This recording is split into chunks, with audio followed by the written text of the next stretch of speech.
Hello दोस्तों, आपका स्वागत है हमारे चैनल द स्टोरी नॉलेज में।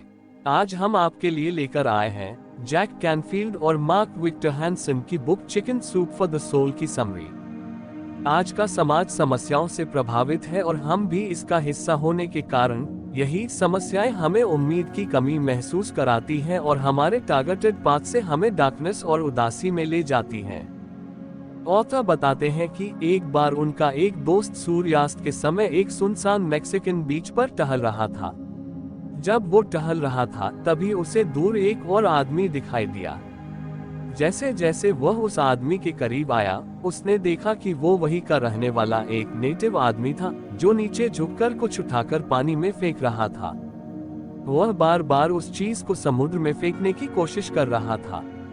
जैसे ही ऑथर का दोस्त उस आदमी के और भी करीब आया, उसने देखा कि वह आदमी स्टारफिश उठा रहा था जो बीच के किनारे पर आ गई थी और वह उसे दोबारा से पानी में फेंक रहा था।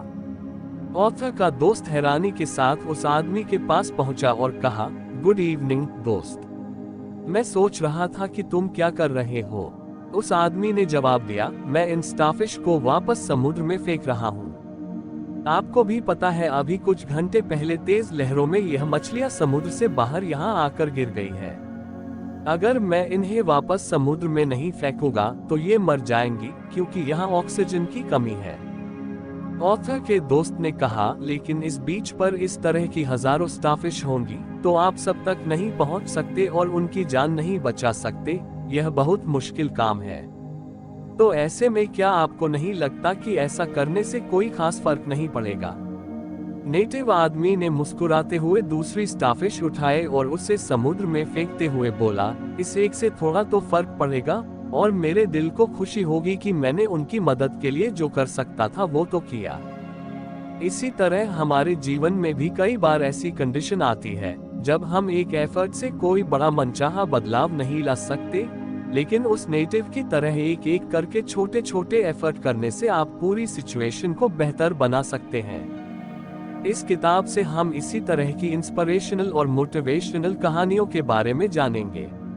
अमेरिका के दो सबसे ज्यादा पसंद किए जाने वाले इंस्पिरेशनल स्पीकर्स ने अपनी इकट्ठा की गई कहानियों में से सबसे अच्छी किताब में बताया है जिन्होंने हर जगह लोगों के दिलों को छुआ है। कैनफील्ड और हैंसन हमें जीवन में हार से जीत दिलाने के लिए अपनी कहानियों के जरिए विजडम, नॉलेज, होप और एम्पावरमेंट हासिल करने में मदद करते हैं। हर कोई इस किताब के बारे में बात करता है। इस किताब के 20 साल बाद भी यह बेस्टसेलर बनकर दुनिया भर में लोगों की जिंदगी को बदल रही है। रोजमर्रा के मैजिक्स के बारे में कहानियों के साथ इंस्पिरेशन की पावर हमारी आत्मा को रोशन करने का सबसे अच्छा तरीका है। चाहे आप पहली बार आत्मा के लिए इस किताब को पढ़ने जा रहे हो या चाहे आप लंबे समय से इस किताब को पढ़ रहे हो, यह किताब आपको एक बेहतर इंसान बनने, अपनी हाईएस्ट कैपेसिटी तक पहुंचने, अपने चैलेंज पर काबू पाने और अपने आसपास की दुनिया को अपनाने के लिए इंस्पायर करेगी। किताब को अच्छे से समझने के लिए हम इस किताब को 13 कहानियों में डिस्कस करने जा रहे हैं। तो चलिए शुरू करते हैं। कहानी 1, प्यार एक रचनात्मक शक्ति। मदर टेरेसा ने कहा है, जहां भी जाए प्यार फैलाएं, लेकिन सबसे पहले अपने घर में। मतलब अपने परिवार को, बच्चों को, अपनी पत्नी या पति को, पड़ोसियों को प्यार दो। बेहतर और खुश हुए बिना किसी को कभी भी अपने पास से जाने ना दें। दुनिया में प्यार मौजूद है, उसको महसूस करें। एक कॉलेज प्रोफेसर ने 200 बस्तियों में रहने वाले लड़कों को सोशियोलॉजी पढ़ाई थी। उन्हें हर एक स्टूडेंट से उनके फ्यूचर का असेसमेंट करने के लिए कहा गया, जिनमें से हर एक ने लिखा कि उन्हें मौका नहीं मिला है। 25 साल बाद सोशियोलॉजी के एक और प्रोफेसर ने उनके बारे में रिसर्च किया, जिनमें से 20 स्टूडेंट्स के मारे या चले जाने के बाद बचे 180 स्टूडेंट्स में से 176 स्टूडेंट्स ने डॉक्टर, इंजीनियर, लॉयर या किसी न किसी रूप में सक्सेस हासिल की, जिसे देखकर दूसरे प्रोफेसर हैरान हो गए हैं और इस जादू का पता लगाने के लिए उस प्रोफेसर से मिले जिसने इन स्टूडेंट्स को पढ़ाया था। पूछे जाने पर उन्होंने एक ही जवाब दिया, यह इसलिए मुमकिन हुआ क्योंकि मैं उन बच्चों से प्यार करती थी। जिसका सीधा मतलब यह हुआ कि आप प्यार के जरिए कुछ भी सच कर सकते हैं। इस बात से कोई फर्क नहीं पड़ता कि आपके सपने या गोल्स कितने ज्यादा मुश्किल है। अगर आप प्यार से अपने काम को करते हैं तो आप आसानी से अपनी सक्सेस को हासिल कर सकते हैं। इसलिए खुद से और दूसरों से प्यार की भावना को बनाए रखें। कहानी 2, गले लगाने वाले जज। ली शपिरो एक रिटायर्ड जज है। अपने करियर के एक पॉइंट पर ली ने महसूस किया कि प्यार सबसे पावरफुल है। उसके बाद उन्होंने सबको गले लगाना शुरू कर दिया। उनकी कार के बम्पर पर भी लिखा हुआ था, मुझे परेशान मत करो, मुझे गले लगाओ। ली लोगों को गले लगाने के बदले में एक लाल दिल वाला स्टिकर देते थे। धीरे धीरे वह इतने फेमस हो गए कि उन्हें सैन फ्रांसिस्को की सड़कों पर गले लगाने का चैलेंज दिया गया। ली ने अमीर से गरीब सभी को गले लगाया और सबसे खतरनाक कहे जाने वाले एक बस ड्राइवर को भी गले लगाया। इसके बाद ली गंभीर रूप से बीमार लोगों को गले लगाने के लिए निकल पड़े, जो कि उनकी जिंदगी में पहली बार था। शुरुआत में वो थोड़ा डरे, लेकिन इसके बाद उन्होंने सभी को गले लगाया। इस बीच एक ऐसा मरीज था जो गंभीर रूप से बीमार था और बुरी तरीके से टूट चुका था, जिसकी वजह से वह कभी हंसता भी नहीं था। लेकिन ली के गले लगाने के बाद एक जादू सा हुआ और कई सालों बाद लोगों ने उसे हंसते हुए देखा, जिसकी वजह से सभी बहुत खुश हो गए। मानो इम्पॉसिबल भी पॉसिबल हो गया। इसलिए कहते हैं बदलाव लाना बहुत आसान होता है। इस कहानी का मतलब यह हुआ कि आप अपने प्यार, काइंडनेस और सच्ची भावना के साथ लोगों की जिंदगी और अपनी जिंदगी को बहुत ही आसानी से बदल सकते हैं। ये करना बहुत ही आसान होता है, बस प्यार की भावना के साथ आगे बढ़ने की कोशिश करते रहें और लोगों से घुलने मिलने की कोशिश करें। जरूरत पड़ने पर अपने दर्द को बांटकर अच्छा महसूस करें। कहानी 3, आप कौन हैं इससे फर्क पड़ता है। न्यूयॉर्क में एक टीचर ने अपने से बड़े टीचर्स को उनके किए गए कंट्रीब्यूशन को बताकर ऑनर करने का फैसला किया। फिर उसने ऐसा ही क्लास के हर एक बच्चे को आगे बुलाकर किया। उसने हर एक बच्चे को एक नीले रिबन वाला मेडल दिया जिस पर लिखा था, मैं कौन हूँ इससे फर्क पड़ता है। फिर इस प्रोजेक्ट को आगे बढ़ाने के लिए उस टीचर ने बच्चों को और 3 रिबन दिए और कहा कि जाके यह रिबन उन्हें दे जिन्हें आप ऑनर करने लायक समझते हैं। फिर उन बच्चों ने ऐसा ही किया और रिबन कुछ लोगों को दिया। फिर उन्हें भी आगे कुछ लोगों को ऑनर करने के लिए नीला रिबन देने को कहा। उस बच्चे ने वह रिबन जिस वर्कर को दिया था, उस वर्कर ने वह रिबन जाकर अपने बॉस को दिया और उससे मेहनती कहकर ऑनर किया। जिसके बाद उसने अपने बॉस को भी एक रिबन देकर प्रोजेक्ट को आगे जारी रखने के लिए कहा। जिसके बाद उसका बॉस सोच रहा था कि वह यह रिबन किसको दे। वह अपने घर गया और उसने यह रिबन अपने बेटे को दिया और उससे कहा कि मैं काफी बिजी रहता हूं, जिसकी वजह से मैं आपका ध्यान नहीं दे पाता हूं और कभी कभी आपके नंबर कमाने से आप पर चिल्लाता भी हूं। लेकिन आज मैं आपसे कहना चाहता हूं कि आप असल में एक बहुत अच्छे बेटे हैं और आप मेरी जिंदगी में आपकी माँ के बाद दूसरे इंसान हैं जिसे मैं सबसे ज्यादा प्यार करता हूँ। जिस पर उसका बेटा रोकर चिल्लाने लगा और पूरी तरीके से हैरान हो गया। उसने अपने पापा से कहा, मैं कल सुसाइड करने वाला था क्योंकि मुझे लगा था कि आप मुझसे प्यार नहीं करते हैं, लेकिन अब मुझे इस रिबन की कोई जरूरत नहीं है क्योंकि मुझे पता चल गया है आप मुझसे बहुत ज्यादा प्यार करते हैं। और इसी तरह एक छोटी सी कोशिश के जरिए किसी की जिंदगी बच गई। कहानी का मतलब ये हुआ कि आप क्या है यह एक फर्क बनाता है। आप किस तरह से लोगों को ट्रीट करते हैं यह उनकी जिंदगी को काफी मायने में बदल सकता है। अपनी पहचान को बनाए रखने के लिए खुद की खूबियों को पहचानें और खुद पर भरोसा रखते हुए आगे बढ़ें। अपनी अचीवमेंट्स के लिए खुद को अवार्ड दें और अपनी जिंदगी में पॉजिटिविटी के साथ आगे बढ़ते रहें। कहानी 4, एक भाई ऐसा भी। पॉल नाम के एक लड़के को उसके भाई ने क्रिसमस पर एक कार गिफ्ट की, जिसके बाद वह उसका को लेकर घूमने निकल गया। पार्किंग में जैक नाम का एक लड़का घूमते हुए आया और पॉल से पूछा, क्या ये कार आपकी है?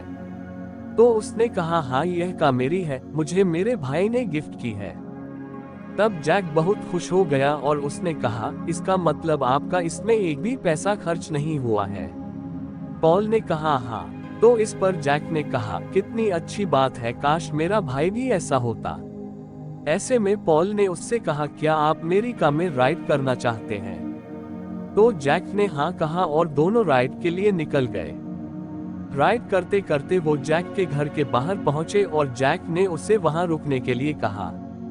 तब जैक भागते हुए गया और अपने घर से अपने भाई को नीचे लेके आया जो कि हैंडीकैप था।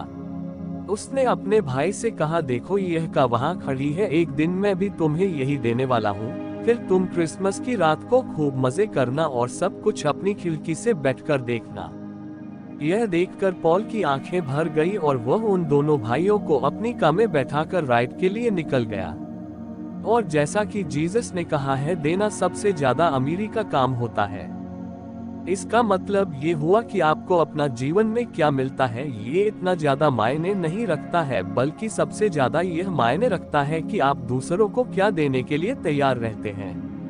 अगर आप दूसरों को खुशी बांट सकते हैं तो आपको यकीनन अपनी जिंदगी में खुशी मिलेगी। लेने के लिए सबसे पहले देना सीखें और ऐसा करके आप अपनी जिंदगी को खुशहाल बना देंगे। कहानी 5, एक सरल इशारा। हम में से हर कोई अपनी जिंदगी में महान बन सकता है। सेवा करने के लिए आपको किसी भी मुश्किल काम को करने की जरूरत नहीं है। हम में से हर कोई सेवा कर सकता है। सेवा करने के लिए आपको बस एक दया भरे दिल की जरूरत होती है। एक दिन मार्क अपने स्कूल से घर जा रहा था और उसके सामने एक लड़का फिसल गया, जिसके बाद उसकी सारी चीजें बिखर गई। मार्क ने उसकी हर एक चीज को उठाने में मदद की। फिर उसके बाद चलते चलते मार्क को पता चला कि उसका नाम बिल था, जो कि हिस्ट्री, वीडियो गेम और बेसबॉल से प्यार करता था और उसका अभी अभी ब्रेकअप हुआ था। वो दोनों पहले बिल के घर पहुंचे और बिल ने मार्क को कोकर और टेलीविजन देखने के लिए इनवाइट किया। उसके बाद मार्क अपने घर वापस चला गया। उन दोनों ने 1-2 बार साथ में लंच किया और जूनियर हाई स्कूल में एक साथ ग्रेजुएशन पूरी की। जिसके बाद बिल ने मार्क से बात करने के लिए कुछ समय मांगा और उसने मार्क को बताया कि क्या आप जानते हैं कि मैं उस समय इतना सारा सामान लेकर कहाँ जा रहा था। तब बिल ने बताया कि वह अपनी मां की नींद की सारी गोलियां लेकर सुसाइड करने जा रहा था। लेकिन मार्क से मिलने के बाद बिल को एहसास हुआ कि उसके जाने के बाद उसके अपनों को कितना बुरा लगेगा। और मार्क से बात करने के बाद बिल को काफी अच्छा महसूस हुआ, जिसके बाद बिल ने मार्क को उसकी जान बचाने के लिए धन्यवाद कहा। इसका सीधा मतलब यह हुआ कि आपकी सेवा कभी भी किसी के लिए भले का काम कर सकती है। आपको इस बात का अंदाजा भी नहीं हो सकता कि आपकी छोटी सी कोशिश दूसरों की जिंदगी में कितना बड़ा बदलाव ला सकती है। इसलिए कभी भी सेवा करने से पीछे न हटे, जितना ज्यादा पॉसिबल हो सके लोगों की सेवा करने पर ध्यान दें। कहानी 6, मुस्कुराहट। हमेशा मुस्कुराते रहें, यह आपको प्यार बढ़ाने में मदद करता है। सेंट एक्सपुरी एक लड़ाकू पायलट था जो नाज़ीज़ के खिलाफ लड़ा था और मारा गया था। दूसरे वर्ल्ड वॉर से पहले उन्होंने फैशिस्ट्स के खिलाफ स्पेनिश सिविल वॉर में लड़ाई लड़ी थी। उन्होंने उस पर आधारित एक कहानी लिखी जिसका टाइटल था द स्माइल। हालांकि यह क्लियर नहीं है कि उनका मतलब ऑटोबायोग्राफिकल या काल्पनिक था या नहीं। उसने कहा कि उसे दुश्मन ने पकड़ लिया और प्रिजन की कोठरी में डाल दिया है। उसे यकीन था कि उसके जेलर्स से उसके खराब और रूड बिहेवियर के कारण उसे अगले दिन मार दिया जाएगा। उसे कैद कर लिया गया था और वो घबरा गया था। फिर वो अपनी जेब में हाथ टटोलने लगा, तब उसे अपनी जेब में एक सिगरेट मिली, लेकिन उसे माचिस नहीं मिली। तो इस पर उसने मुस्कुराते हुए जेलर से कहा, क्या आपके पास माचिस है? तो वो जेलर उसके पास आया और उसकी सिगरेट को जलाया, जिसके बाद दोनों एक दूसरे की आंखों में देखकर मुस्कुराते रहे। फिर दोनों आपस में बातें करने लगे और अपने परिवार की तस्वीरें दिखाने लगे। इसके बाद उसने कहा कि मुझे डर है, इसके बाद मैं अपने परिवार को दोबारा नहीं देख पाऊंगा। और ऐसा सुनने के बाद दोनों की आंखों में आंसू भर गए, जिसके बाद जेलर ने उसकी सेल को खोल दिया और पीछे के रास्ते से ले जाकर उसे शहर का रास्ता दिखा दिया। और वह भी बिना कुछ कहे शहर की ओर लौट गया। मतलब सिर्फ एक छोटी सी मुस्कान ने उसकी जान बचा ली। कहानी 7, सबसे कोमल आवश्यकता। हम में से ज्यादातर लोग काली बिल्ली के रास्ता काटने को बुरा सिग्नल मानते हैं। आपने अक्सर महसूस किया होगा कि लोग काली बिल्ली के रास्ता काटने पर रुक जाते हैं और उस रास्ते से गुजरना बंद कर देते हैं। वह तब एक इंतजार करते हैं जब तक कोई और उस रास्ते को पार नहीं कर लेता है। लेकिन इसके साथ ही जब आप कोई बिल्ली पाल लेते हैं तो आप उस बिल्ली का बहुत ज्यादा ख्याल रखते हैं और उसके गुस्से को शांत करने के लिए उसको सहलाते हैं, यहाँ तक कि आप उसे अपनी गोद में भी बैठा लेते हैं। बिल्ली गुस्से में गड़गड़ाती है और अगर आपने उस बिल्ली को पाल रखा है तो यकीनन आप उसके गुस्से को शांत करने की पूरी कोशिश करेंगे। ठीक इसी तरह बच्चे भी होते हैं। बच्चे भी छोटी छोटी बातों पर नाराज हो जाते हैं और आपको गुस्सा दिखाते हैं। कई बार उनको समझना मुश्किल हो सकता है, लेकिन उनको सिर्फ आपके प्यार की जरूरत होती है। जब आपका बच्चा आपके सामने उदास या गुस्से में हो तो उसे अकेला छोड़ने या गुस्सा दिखाने के बजाय उससे प्यार से बात करें। जितना हो सके उसके साथ रहकर उसकी परेशानियों को दूर करने में उसकी मदद करें। ध्यान रखें, प्यार और सहारा बच्चों की सबसे कोमल जरूरत होती है, इसलिए अपने बच्चे को प्यार से समझने की पूरी कोशिश करें। कहानी 8, बिक्री के लिए पपीज। एक स्टोर मालिक ने अपने दरवाजे के ऊपर पपीज फॉर सेल नाम का पोस्टर लगाया हुआ था। यह बच्चों को उन पपीज की तरफ अट्रैक्ट करने का सबसे आसान तरीका था, जिसको देखकर एक बच्चा उनके पास गया और पूछा कि आप इन पपीज को कितने रुपए में बेचने जा रहे हैं। मालिक ने जवाब दिया $30 से $50 में। छोटे बच्चे ने अपनी जेब से $2.37 निकाले और उससे कहा, क्या मैं पपी को देख सकता हूँ? इस पर स्टोर मालिक मुस्कुराया और उसने पपीज को बाहर बुलाया, जिनमें से एक पपी बहुत धीरे चल रहा था। उस बच्चे ने उस पपी को तुरंत बाहर निकाला और पूछा कि इस पपी को क्या हो गया, जिस पर स्टोर मालिक ने बताया कि उस पपी के पास हिप सॉकेट नहीं है, जिसकी वजह से वह पपी हमेशा लंगड़ा ही रहेगा। जिसके बाद उस बच्चे ने कहा कि मैं इसी पपी को खरीदना चाहता हूँ, जिस पर स्टोर मालिक ने कहा कि आप इसे खरीदो मत, मैं इस पपी को आपको ऐसे ही दे देता हूँ। तब उस बच्चे ने कहा कि बिल्कुल नहीं, मैं इस पपी की पूरी कीमत चुकाऊंगा, क्योंकि इस पपी की कीमत भी बाकी पपीज की कीमत के बराबर है। उस बच्चे ने कहा कि मैं आपको $2.50 हर महीने दूंगा। दुकान के मालिक ने उससे पूछा कि क्या आप सच में इस पपी को खरीदना चाहेंगे? ये बाकी पपीज की तरह कभी भी तेज नहीं दौड़ पाएगा। तब उस बच्चे ने अपनी पेंट को ऊपर उठाया और अपने नकली पैर को दिखाकर कहा, कोई बात नहीं, मैं भी तेज नहीं दौड़ सकता हूँ, कोई तो होगा जो मुझे समझ सकेगा। इस कहानी का सीधा मतलब यह हुआ कि आपकी कमी या डिसेबिलिटी आपकी कमजोरी बिल्कुल नहीं होती है। आपकी किसी भी डिसेबिलिटी के होने से आपकी कीमत कम नहीं हो जाती है। आपकी एबिलिटी की कीमत हमेशा सबसे ज्यादा होती है, इसलिए खुद को कभी भी कमजोर ना समझें और अपनी कमियों को एक्सेप्ट करते हुए उन्हें अपनी ताकत बनाएं। कहानी 9, अपने आप से शुरू करें। वेस्टमिंस्टर एबी के क्रिप्ट्स में एक एंग्लिकन बिशप की कब्र पर ये शब्द लिखे गए थे, जब मैं छोटा और आजाद था और मेरी कल्पना की कोई लिमिट नहीं थी, मैंने दुनिया को बदलने का सपना देखा था। जैसे जैसे मैं बड़ा और समझदार होता गया, मुझे पता चला कि दुनिया नहीं बदलेगी, इसलिए मैंने अपनी नजर कुछ कम कर ली और सिर्फ अपने देश को बदलने का फैसला किया। लेकिन ये करना भी काफी ज्यादा मुश्किल लग रहा था। जैसे जैसे वो और बड़ा होता गया, उसने सोचा कि वह अपने परिवार को बदल देगा। उसने अपने करीबी दोस्तों और परिवार के लोगों को बदलने की कोशिश की, लेकिन यह भी नहीं हो सका। और जब वो अपने आखिरी समय में पहुंच गया, तब उसे एहसास हुआ कि काश उसने सबसे पहले खुद को बदल लिया होता तो वो शायद अपने परिवार को बदल सकता था। और अगर वो अपने परिवार को बदल देता तो इसके साथ ही वह अपने देश को भी बदल सकता था। और जब वह अपने देश को बदल देता है तो वह पूरी दुनिया को भी बदल सकने का सपना देख सकता था। सीधे शब्दों में कहें तो शुरुआत हमेशा खुद से करनी चाहिए। ध्यान रखें, आप दूसरों को कभी भी अपने अकॉर्डिंग बदल नहीं सकते हैं, इसलिए जो बदलाव आप दुनिया या दूसरों में देखना चाहते हैं वो बदलाव खुद बने। जब आप खुद वो बदलाव बनकर सबके सामने आएंगे तो आप यकीनन पूरी दुनिया को बदल सकते हैं। बस इस बात का ध्यान रखते हुए खुद को बदलने के साथ शुरुआत करें। कहानी 10, द बैग लेडी। एक औरत शहर के पोस्ट ऑफिस के पास काफी बुरी हालत में सोती थी। जिसके कपड़ों से बदबू आती रहती थी। उसके दांत और शरीर बुरी तरह से गंदे हो चुके थे। उसके मुंह से बदबू महसूस की जा सकती थी। कुछ दिनों बाद पोस्ट ऑफिस को जल्द ही बंद कर दिया जाता था, जिसकी वजह से वह फुटपाथ पर सोती थी और वह अक्सर खुद से बड़बड़ाती रहती थी। वो गर्मियों में भी गर्म और ऊनी कपड़े पहनती थी। वह इतनी ज्यादा पागल हो चुकी थी कि उसके अंदर दरवाजे के अंदर घुसने की भी समझ नहीं थी।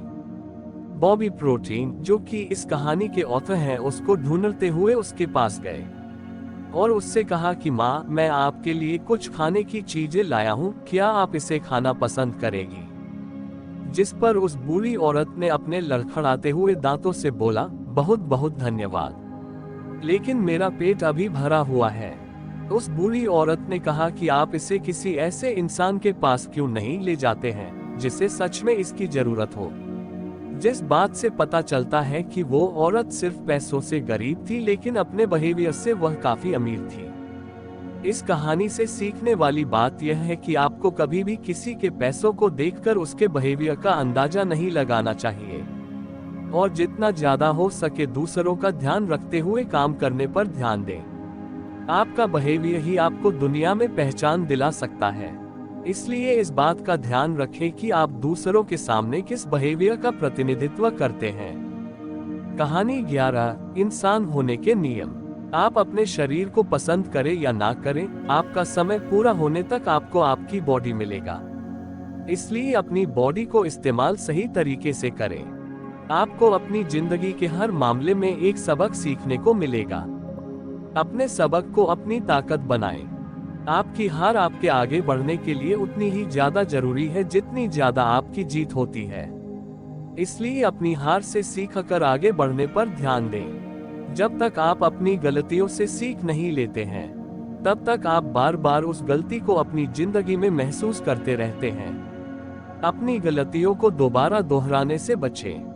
आपकी जिंदगी की हर एक खराब सिचुएशन में आपके पास एक ऐसी सिचुएशन जरूर होती है जिसमें आप अच्छा महसूस कर सकते हैं।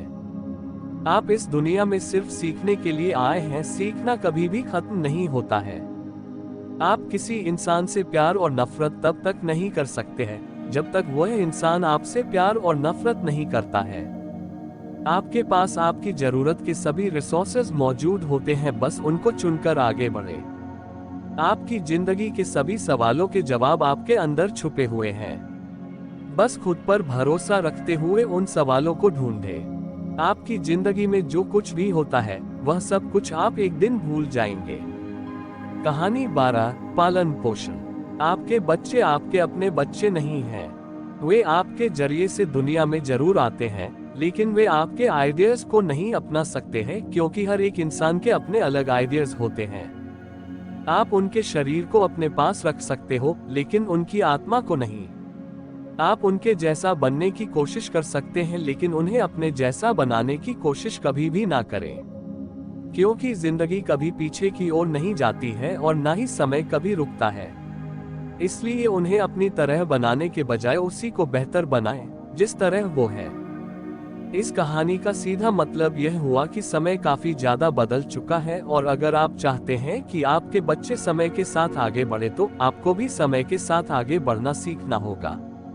आप अपनी पुरानी सोच और आइडियाज के जरिए अपने बच्चों को कभी भी आगे नहीं बढ़ा सकते हैं। इसलिए उनके आइडियाज को समझने की कोशिश करें और वो जो अपनी जिंदगी में करना चाहते हैं उसे करने में उनकी पूरी मदद करें।